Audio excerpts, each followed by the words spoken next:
Hermanos, buenas tardes. Continuemos con el relato de la pasión de nuestro Señor Jesucristo. El día de ayer veíamos el primer día, que fue la entrada de Jesús hacia la ciudad de Jerusalén.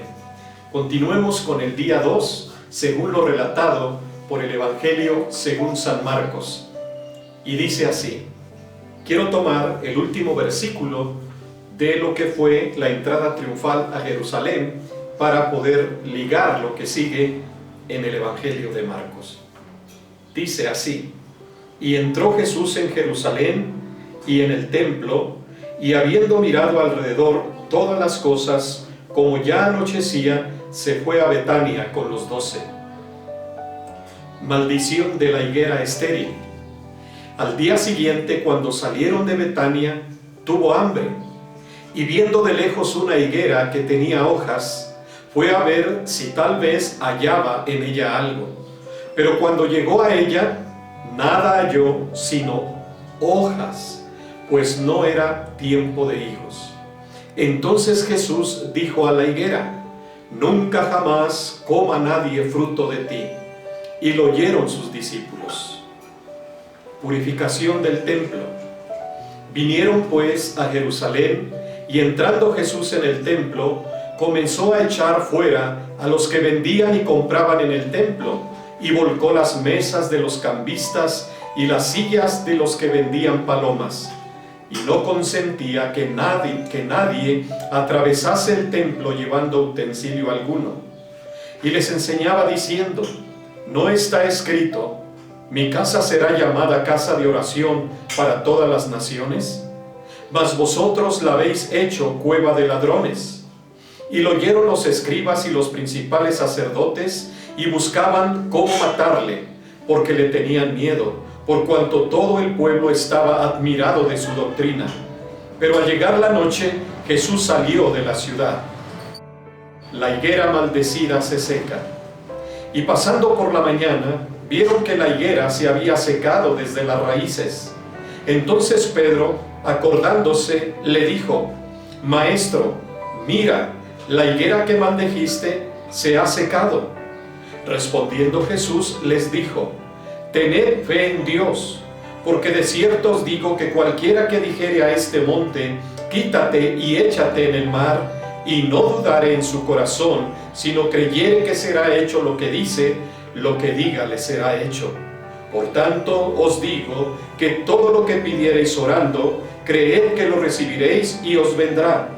Y cuando estéis orando, perdonad, si tenéis algo contra alguno, para que también vuestro Padre que está en los cielos os perdone a vosotros vuestras ofensas. Porque si vosotros no perdonáis, tampoco vuestro Padre que está en los cielos os perdonará vuestras ofensas. La autoridad de Jesús.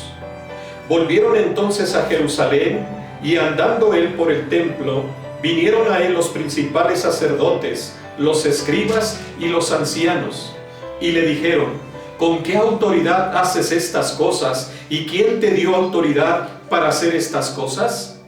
Jesús respondiendo les dijo: os haré yo también una pregunta, respondedme, y os diré con qué autoridad hago estas cosas. ¿El bautismo de Juan era del cielo o de los hombres? Respondedme. Entonces ellos discutían entre sí, diciendo: si decimos del cielo, dirá: ¿por qué pues no le creísteis? Y si decimos de los hombres, pero temían al pueblo, pues todos tenían a Juan como un verdadero profeta. Así que respondiendo dijeron a Jesús: no sabemos. Entonces respondiendo Jesús les dijo: tampoco yo os digo con qué autoridad hago estas cosas. Capítulo 12. Los labradores malvados. Entonces comenzó Jesús a decirles por parábolas: un hombre plantó una viña, la cercó de vallado, cavó un lagar, edificó una torre y la arrendó a unos labradores y se fue lejos. Y a su tiempo envió un siervo a los labradores para que recibiese de estos del fruto de la viña. Mas ellos, tomándole, le golpearon y le enviaron con las manos vacías. Volvió a enviarles otro siervo, pero apedreándole, le hirieron en la cabeza y también le enviaron afrentado. volvió a enviar otro, y a éste mataron, y a otros muchos, golpeando a unos y matando a otros. Por último, teniendo aún un hijo suyo, amado, lo envió también a ellos, diciendo: tendrán respeto a mi hijo. Mas aquellos labradores dijeron entre sí: este es el heredero, venid, matémosle, y la heredad será nuestra. Y tomándole, le mataron y le echaron fuera de la viña. ¿Qué pues hará el Señor de la viña? ¿Vendrá y destruirá a los labradores y dará su viña a otros? Ni aun esta escritura habéis leído: la piedra que desecharon los edificadores ha venido a ser cabeza del ángulo. El Señor ha hecho esto, y es cosa maravillosa a nuestros ojos. Y procuraban prenderle, porque entendían que decía contra ellos aquella parábola, pero temían a la multitud, y dejándole se fueron. La cuestión del tributo. Y le enviaron algunos de los fariseos y de los herodianos para que le sorprendiesen en alguna palabra. Viéndolo ellos, le dijeron: Maestro, sabemos que eres hombre veraz y que no te cuidas de nadie, porque no miras la apariencia de los hombres, sino que con verdad enseñas el camino de Dios. ¿Es lícito dar tributo al César o no? ¿Daremos o no daremos? Mas él, percibiendo la hipocresía de ellos, les dijo: ¿por qué me tentáis? Traedme la moneda para que la vea. Ellos se la trajeron y le dijo: ¿de quién es esta imagen y la inscripción? Ellos le dijeron: de César. Respondiendo Jesús les dijo: dad al César lo que es del César, y a Dios lo que es de Dios. Y se maravillaron de él. La pregunta sobre la resurrección. Entonces vinieron a él los saduceos, que dicen que no hay resurrección, y le preguntaron diciendo: Maestro, Moisés nos escribió que si el hermano de alguno muriere y dejare esposa, pero no dejare hijos, que su hermano se case con ella y levante descendencia a su hermano. Hubo 7 hermanos, el primero tomó esposa y murió sin dejar descendencia, y el segundo se casó con ella y murió y tampoco dejó descendencia, y el tercero de la misma manera, y así los 7, y no dejaron descendencia, y después de todos murió también la mujer. En la resurrección, pues, cuando resuciten, ¿de cuál de ellos será ella mujer, ya que los 7 la tuvieron por mujer? Entonces respondiendo Jesús les dijo: no erráis por esto. ¿Por qué ignoráis las Escrituras y el poder de Dios? Porque cuando resuciten de los muertos, ni se casarán, ni se darán en casamiento, sino serán como los ángeles que están en los cielos. Pero respecto a que los muertos resucitan, ¿no habéis leído en el libro de Moisés cómo le habló Dios en la zarza, diciendo: yo soy el Dios de Abraham, el Dios de Isaac y el Dios de Jacob? Dios no es Dios de muertos, sino Dios de vivos. Así que vosotros mucho erráis. El gran mandamiento. Acercándose uno de los escribas, que los había oído disputar y sabía que les había respondido bien, le preguntó: ¿cuál es el primer mandamiento de todos?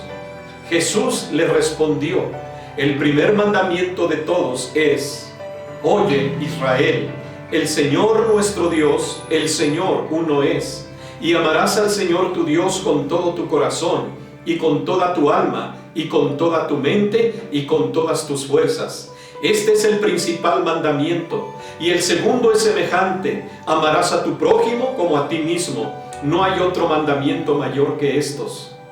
Entonces el escriba le dijo: bien, maestro, verdad has dicho, que uno es Dios y no hay otro fuera de él. Y el amarle con todo el corazón, con todo el entendimiento, con toda el alma y con todas las fuerzas, y amar al prójimo como a uno mismo, es más que todos los holocaustos y sacrificios. Jesús entonces, viendo que había respondido sabiamente, le dijo: no estás lejos del reino de Dios. Y ya ninguno osaba preguntarle: ¿de quién es hijo el Cristo? Enseñando Jesús en el templo, decía: ¿cómo dicen los escribas que el Cristo es hijo de David? Porque el mismo David dijo por el Espíritu Santo: dijo el Señor a mi Señor, siéntate a mi diestra, hasta que ponga a tus enemigos por estrado de tus pies. David mismo le llama Señor. ¿Cómo pues es su hijo? Y gran multitud del pueblo le oía de buena gana. Jesús acusa a los escribas y les decía en su doctrina: guardaos de los escribas que gustan de andar con largas ropas y aman las salutaciones en las plazas y las primeras sillas en las sinagogas y los primeros asientos en las cenas, que devoran de las casas de las viudas y por pretexto hacen largas oraciones. Estos recibirán mayor condenación. La ofrenda de la viuda.